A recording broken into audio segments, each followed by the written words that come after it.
नमस्कार. यावल तालुक्यातील गिरडगाव या गावचे जे पोलीस पाटील आहेत, अशोक पाटील यांना एक चांगल्या प्रकारचा उत्कृष्ट पोलीस पाटील पुरस्कार प्रदान करण्यात आलेला आहे. मागील वर्षामध्ये या पुरस्काराने त्यांना सन्मानित करण्यात आलेला आहे. आणि ते विशेष म्हटलं म्हणजे गोरगरिबांच्या सेवासाठी ते धावून जाणारं असं व्यक्तिमत्व आहे. बरेचसे त्यांनी त्यांच्या कालखंडामध्ये विषय मार्गी लावलेले आहेत. गोरगरिबांची ती सेवा करत राहतात. याची पावती त्यांना मिळालेली आहे आणि त्यांना उत्कृष्ट पोलीस पाटील असा पुरस्कार त्यांना प्रदान करण्यात आलेला आहे. ते प्रत्यक्ष आपल्या स्टुडिओमध्ये उपस्थित आहेत. पाटीलजी, आपल्या TV24 नॅशनल न्यूजमध्ये आपलं हार्दिक अभिनंदन, हार्दिक स्वागत. एक चांगल्या प्रकारचा पुरस्कार आपल्याला प्रदान करण्यात आलेला आहे आणि आपण एक जी तळागाळातील जी जनता आहे त्यांना एक चांगल्या प्रकारची सेवा देतात. आपण एक चांगल्या लोकांच्या अडचणीचे विषय आपण मार्गी लावलेले आहेत. आपण पोलीस पाटील पदावरती विराजमान झालेले आहेत. हो. किती वर्ष झाली आपल्याला? मी 1916 पासून पोलीस पाटील पदावर विराजमान आहे. तेव्हापासून सतत कार्य चालूच आहे. म्हणजे आपल्याला जवळपास 10 ते 12 वर्ष झाली. हो, बरोबर. 10 ते 12 वर्षापासून मी पोलीस पाटील म्हणून माझं कर्तव्य पार पाडत आहे. पाटील साहेब, मी आपल्याला अजून एक प्रश्न विचारू इच्छितो की याच्या आधी आपण पोलीस पाटील होण्याच्या आधी आपण कोणकोणती पदं भूषवलेली आहेत, काय सांगाल? मी याच्या आधी किनगाव विरोध कार्यकारी सोसायटीला सदस्य म्हणून काम बघितलेलं आहे. त्यानंतर मी 1 वर्ष व्हाईस चेअरमन म्हणून काम बघितलेलं आहे. त्यानंतर मी गिरडगाव ग्रामपंचायतीला 2 पंचवार्षिक, 1 पंचवार्षिकला उपसरपंच म्हणून काम बघितलेलं आहे. माझी पत्नी उपसरपंच म्हणून 1 पंचवार्षिक काम बघितलेलं आहे. माझी पत्नी उपसरपंच असताना मी पोलीस पाटील झालेलो आहे.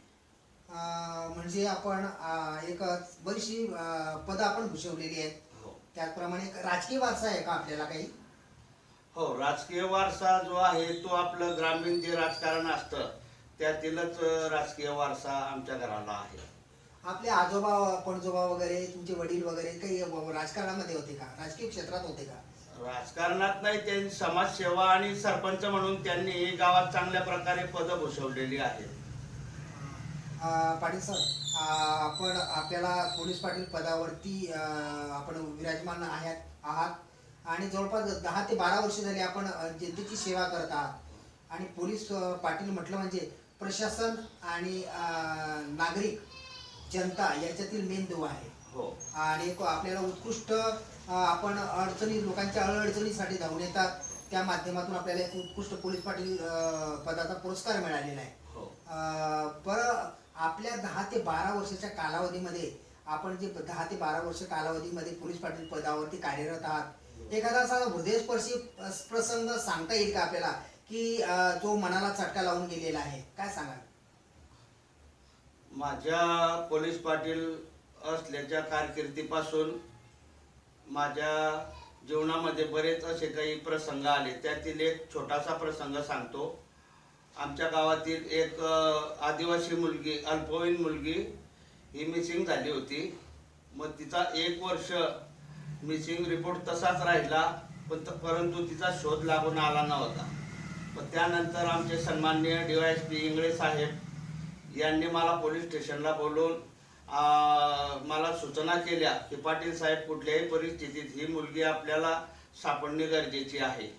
मग त्यावेळेस आमचे तत्कालीन आलेले PI साहेब सुधीर पाटील यांचं अनमोल सहकार्य मला मिळालं आणि DYSP साहेबांनी मला सांगितलं की तुम्हाला पूर्ण पावर देतो, तुम्हाला पाहिजे ते करा, पण तुम्ही या मुलीचा शोध लावा.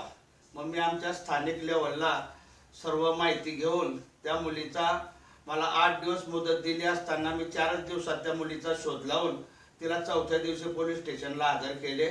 त्यानंतर माझा DYSP साहेबांनी तिथे सत्कार केला. त्यानंतर PI साहेबांनी माझा सत्कार केला आणि मला जळगावला बोलवून तिथेही माझा सत्कार झाला आणि मला तिथेही प्रशस्तीपत्र मिळाले होते. म्हणजे एक चांगल्या प्रकारची आपल्या जीवनातली एक हृदयस्पर्शी घटना या ठिकाणी आपण नमूद केलेली आहे. हो. बरं पाटील सर, एक महत्त्वाचं की आपण गिरडगाव गावाचे पोलीस पाटील आहात. गिरडगाव वाघोदा गिरडगाव वाघोदा गावाचे पोलीस पाटील आहात. जवळजवळ 10 ते 12 वर्ष आपल्याला झालेली आहेत. हो. याच्या पुढील आपलं आता भविष्यामध्ये व्हिजन काय राहणार आहे, आपला मानस काय राहणार आहे, काय सांगा? भविष्यामध्ये माझा मानस एकच राहणार आहे की कुठलीही ग्रामस्थांची अडीअडचण असो त्यांच्या मदतीला धावून जाण्याचं काम माझं राहणार आहे. आणि प्रशासनाचा आणि ग्रामस्थांच्या मधील दुवा आम्ही आहोत जोडायचं काम आमचं असतं. तर ते योग्य प्रकारे प्रशासनाला गावातील माहिती देणे, त्यानंतर प्रशासनाची काही माहिती असली ती गावापर्यंत पोहोचवणे, गावातील लोकांना योग्य मार्गदर्शन करणे, जसे युवा बेरोजगार असतील त्यांना मार्गदर्शन करणे, किंवा गावातील कुठल्या आदिवासी महिला असतील किंवा पुरुष असतील त्यांच्या काही अडीअडचणी असतील, समस्या असतील, किंवा ग्रामस्थांच्या कुठल्या काही समस्या असतील त्यावर भर देऊन काम करत राहणे हा माझा पुढील मानस राहणार आहे. एक चांगल्या प्रकारे आपण एक फ्युचरचं आपलं व्हिजन या ठिकाणी नमूद केलं आहे, प्रकर्षाने या ठिकाणी सांगितलेलं आहे.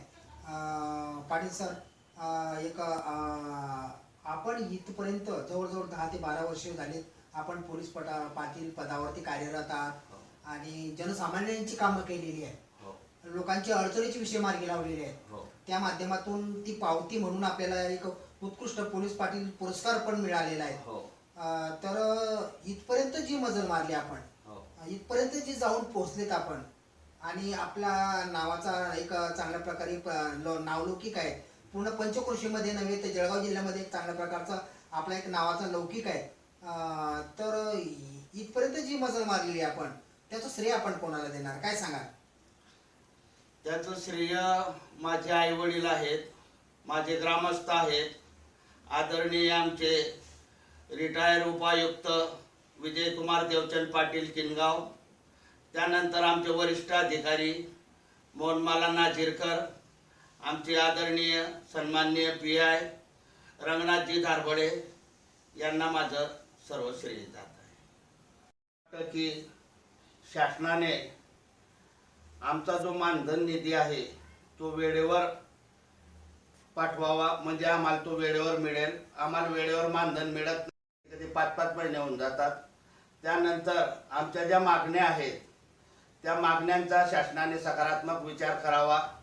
आरोग्य विमा असेल, की जसं शासनाने आमचं वय 60 वरून 65 करण्याच्या संदर्भात असेल, अशा अनेक मागण्या आमच्या संघटना करीत आहेत. त्या आमच्या महाराष्ट्र गाव कामगार संघटना ही सातत्याने पोलीस पाटलांच्या मागण्या लावून धरत आहे. मंत्रालयापर्यंत आम्ही नेहमी मोर्चे नेत असतो. तरी सन्माननीय मंत्री महोदय यांनी याचा विचार करून आमच्या समस्या लवकरात लवकर सोडवाव्या ही माझी नम्र विनंती राहील.